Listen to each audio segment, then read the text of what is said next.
একদিন এই বড় বাচ্চাটা জঙ্গল থেকে অনেকগুলো গাছ কেটে পুরো গ্রামের মধ্যে অনেকগুলো ঘর বানিয়ে দেয়। এরপর সে ধীরে ধীরে বাচ্চা থেকে একজন পুরুষে পরিণত হয়ে যায়। সে এতটাই বড় ছিল যে আকাশের মেঘকেও ফু মেরে উড়িয়ে দিতে পারতো, আর 1 সেকেন্ডের মধ্যেই হাজার হাজার গাছ কেটে ফেলতে পারতো। কিন্তু একদিন সে মানুষদের গ্রাম ছেড়ে একটা বরফের পাহাড়ে চলে গিয়েছিল। সেখানে গিয়ে সে যখনই আগুন জ্বালাচ্ছিল তখনই সে কিছু একটা শব্দ শুনতে পায়। এই জন্য সে মেঘ সরিয়ে খোঁজার পর একটা বরফে জমে যাওয়া ষাঁড় গরুকে খুঁজে পায়, যার কারণে সে জলদি করে ষাঁড় গরুটাকে আগুনের মাধ্যমে গলিয়ে দিলে গরুটা বেঁচে যায়।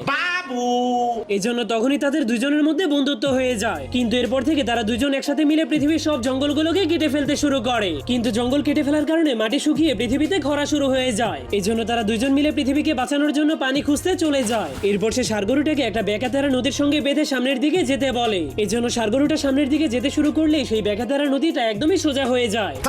কিন্তু একদিন একজন লোক শহর থেকে সেই গ্রামের মধ্যে একটা আধুনিক গাছ কাটার মেশিন নিয়ে আসে।